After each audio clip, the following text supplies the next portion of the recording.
Hey friends, and welcome back to another week's What's for Dinner.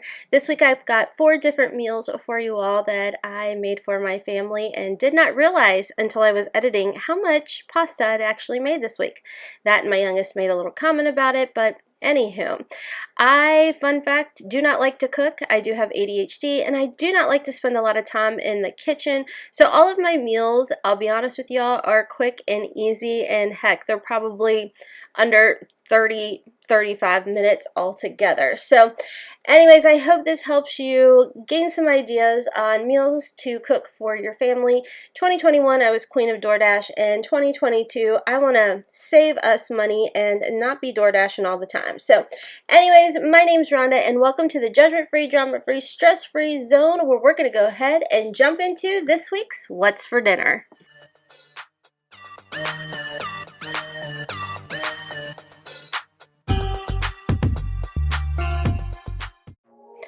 Alright friends, so starting the week off on Monday night, we are making some chicken Alfredo tortellini and garlic bread. Of course, there are veggies on the side that you're just not seeing because I have either made a side salad or a veggie tray. It's just easy to kind of do it that way for my family. So anyways, I had picked up a family-sized bag of tortellini from Walmart. It was our first time trying out the Walmart brand tortellini, and y'all, it was actually really good. As far as my Alfredo sauce, of course you could make your own homemade if you want, but y'all know, ADHD queen over here, I don't have time for that. So the Alfredo sauce that I'm going to be using is actually from Costco. It's the Sonoma Gourmet, and this comes in second. Our favorite is Ryle's, and we love it. Of course, I have about a pound of chicken that I am going to go ahead and saute. You can leave that out if you want. Now to my pot, I'm going to go ahead and start boiling my water. Now I don't use table salt, I use Redmond salt. It's great if you have any type of thyroid issues. My functional medicine doctor actually recommended Redmond salt, or Celtic salt, I believe is what it's called. So that's the only type of salt that I cook with. It's real and it's good for your body. Anyways, to my pan, I'm going to go ahead and start sauteing up my chicken. Man, did I screw this one up, but I didn't feel like waiting for it to thaw the rest of the way. It was a little tough, I'm not going to lie to y'all, but I'm keeping the clip in because real life, I'm not a gourmet chef. I'm all about budget-friendly, quick and easy types of meals, and you know what? By the time you add the Alfredo sauce to it, nobody even noticed. Okay, I'm lying. My 17-year-old son noticed. He made a comment, but he's a Virgo, and you know how Virgos are. No offense, Virgos. I love you all. I'm married to one, but y'all do be some perfectionists. Just saying. Anyways, I'm going to go ahead and salt, pepper, garlic, onion powder, do the seasonings all up. I do believe I even added some oregano seasoning and some parsley and basil, I do believe. Y'all, don't be afraid of seasoning your food. It is a game changer. Once I stopped being scared of adding seasonings and not worrying about measuring, just measuring with my heart, it was a game changer.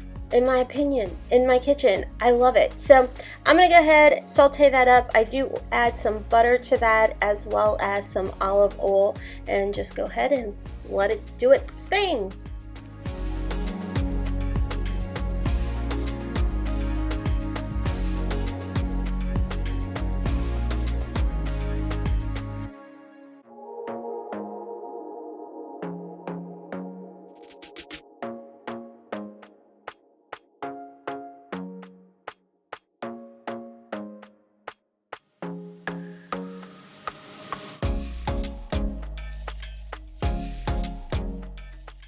So once my water comes to a boil, I just go ahead and add the tortellini into the pot.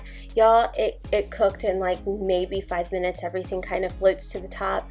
It was really good. Like I was telling y'all, we'd never tried the Walmart tortellini before, but it turned out excellent.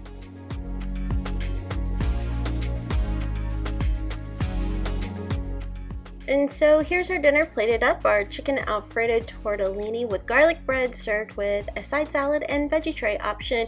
And of course, yeah, you see my little ones sitting there in their PJs. We're always strolling around in our PJs. And for Tuesday's night's meal, we did spaghetti with meat sauce and meatballs, but you really can't see the meatballs in this particular picture. But I had actually done a Walmart grocery haul for y'all, and I had picked up some of their meatballs, and you don't see it right here, it's coming, but I'd never tried them before.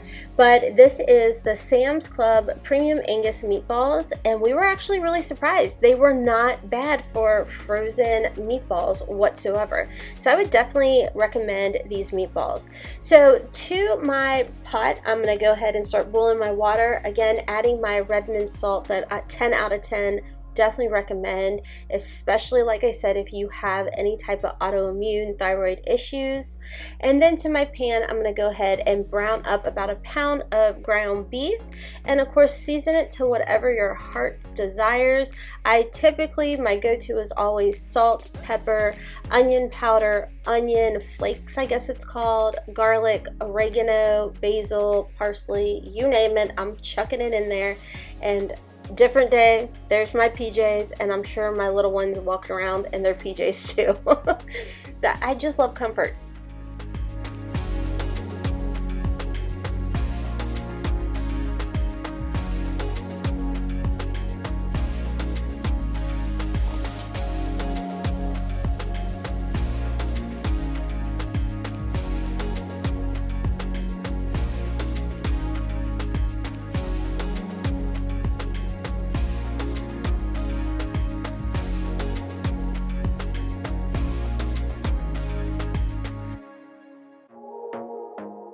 So once you've gone ahead and browned your ground beef, I like to take a paper towel and pick up any excess grease, just so I can go ahead and throw in my pasta sauce.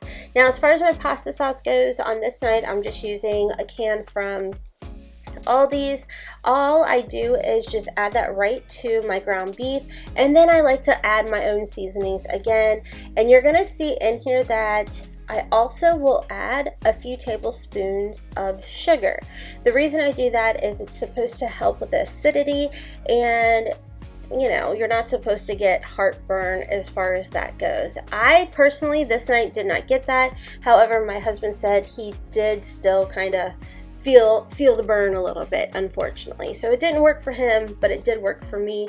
And then of course I go ahead and go right back to a little bit of my garlic, salt and pepper, you know, the whole shebang.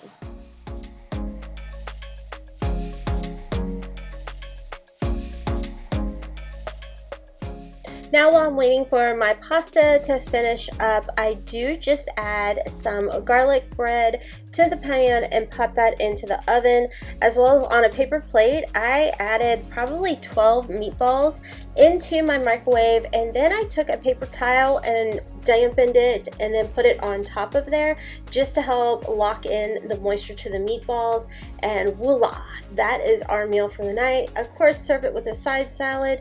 You can't see the meatballs here, but I promise they were delicious, and I actually like them out of all the ones we've tried. All right, Wednesday night's gonna look a little funky, but it was delicious. So I made some cornbread pudding. My stepmom makes the best cornbread pudding, but she was out of town and I couldn't get a recipe, so I found one on Pinterest that was kind of similar, so it worked out. Then for the meat side, I just wanted sausage balls. I know it sounds weird, but bear with me, it was really good. So as far as the recipe for the cornbread pudding goes, I'm gonna leave that down in the description box for y'all. It was very, very easy. It was like 2 cans of corn, 1 can of creamed corn. I think there was like a sleeve of Ritz crackers in there that you crush up and put in the mixture. It was like a box of Jiffy cornbread, some seasonings. Make sure to add a good amount of seasonings. That's where I messed up. I didn't add enough salt and pepper and garlic powder and all of that. Then you're gonna go ahead and add cheeses. Now this one only called for like sharp cheddar cheese, but I added Swiss and sharp just to give it an extra flair. It also called for like 2 eggs in there. It would have been really good had I seasoned it up a little bit more. It was a little on the bland side, so just add extra salt, extra pepper, and you'll be fine.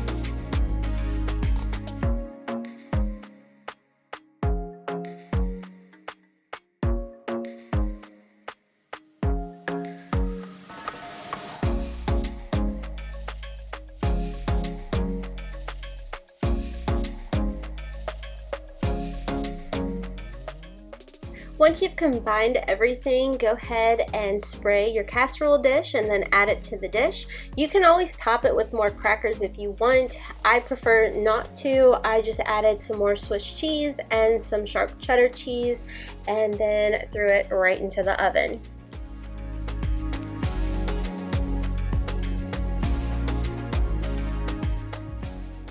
Then you go ahead and cook it for about 35 minutes. I do believe it says 350 degrees, but my oven just does not cook well at that, so I bumped it up to 375.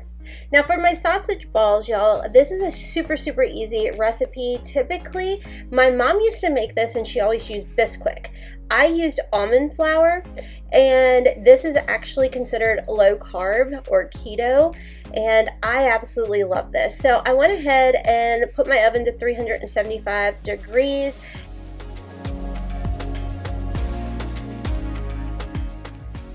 And then to my bowl, I'm just gonna go ahead and add my sausage. This is like the sausage that you make for breakfast or what have you. And I go ahead and season it with salt and pepper. And then you're gonna use almond flour, or again, you could use Bisquick if you want. That's the way my mom did it. But I used about 3/4 of a cup of almond flour. And then to the mixture, I just added my sharp cheddar cheese, but I also found some pepper jack cheese in my refrigerator that I wanted to use up before it went bad. So I went ahead and I just added that to the mixture. This is a super easy meal that you can make for breakfast, you could do for lunch, what have you, but for whatever reason, your girl was craving it, and it's easy. So just mash everything together, and then from there, all you're gonna do is make these into little balls, and then put them onto your pan and pop them in the oven. It's super easy, and they're so savory. It's just like a nice comfort food in my opinion.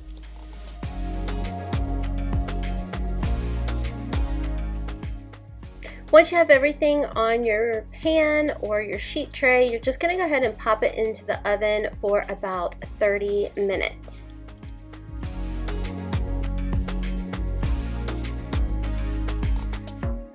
They are so easy to make, and like I said, they're super savory. It's an oddball kind of meal, but this is what your girl was feeling.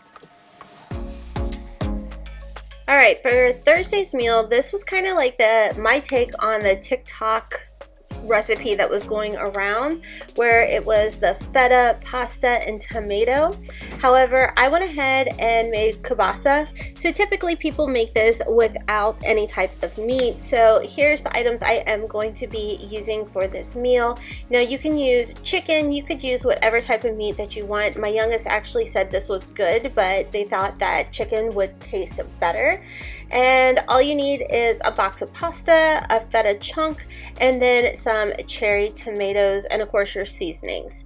So after you've washed your cherry tomatoes, you just go ahead and throw them right into your casserole dish. Now, to be honest with you all, they don't call for you to slice each one in half, but we have some sensory things when it comes to tomatoes in my house.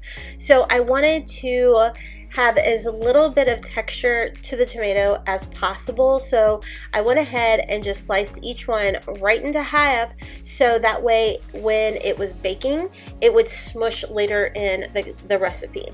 So then you're gonna go ahead and take your feta chunk, you're gonna add some olive oil and seasonings of your choice. I did salt, pepper, garlic powder, parsley, basil, oregano.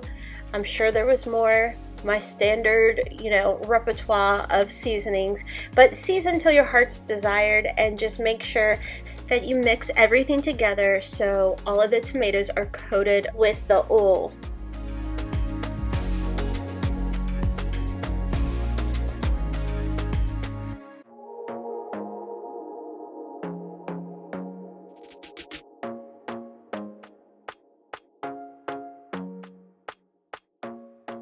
Then you're gonna go ahead and just pop this right into the oven. Now mine is set at 385 degrees, and you just need to put it in there for 25 minutes. Then over to my pan, I'm gonna cut up my kielbasa. Again, I like to kind of try and hide the texture of the tomato. So I go ahead, slice this, and then I slice it one more time into smaller halves, trying to hide that tomato texture, and it worked. So moms out there, if you have any types of sensory issues or your kids do, this is a good way to try and hide it. There was not one complaint, so I was quite happy about that. So just go ahead and cook up your kielbasa however you do, and then you're gonna boil your noodles. And I, of course, always add my red mint salt in there. It's better for the body. And just cook your pasta till it's al dente. I'm gonna go ahead and also do some garlic bread for us as well. Once your feta and tomatoes have cooked thoroughly, all you're going to do is take a fork and you're going to smash your tomatoes together. So if you want to use your immersion blender or whatever it's called, go for it, but I was afraid it was going to make a mess. So I found that it was really easy, and I think it had to do with the fact that I had cut the tomatoes in half, and you can see it really smushed down just fine. And then once you get all your tomatoes smushed, you're going to go ahead and work into the feta and start stirring that and blending it all together. Now from there, typically if you're making this a vegetarian style, you would just start adding your pasta, but I went ahead and added my meat into the mixture and mixed that all around. And then once I got that pretty well coated, I started adding some of my noodles. I didn't add all the noodles at once. I would add some, kind of marry it all together, and then start adding more to the mix, and it worked out perfect. Like I said, I felt like the meat and the fact that I had cut the tomatoes up smaller really helped with the sensory issues. So this was super easy and it was really good. This is one that actually my kids requested for me to make again, so you will definitely be seeing this in a future What's for Dinner. Alright friends, so here it is, plated up, served with a side salad and garlic bread. It was by far, I think, my favorite meal of the week. This is definitely worth trying out. Super easy, super quick, and very affordable. Alright friends, so that's all for this week's What's for Dinner. I hope you all enjoyed it and found something to maybe cook for your family. I know some nights I am tired, so nice little tip is I'll cook extra so I have a couple days off where we can just have some leftovers. Alright friends, until next time, kisses from Kentucky.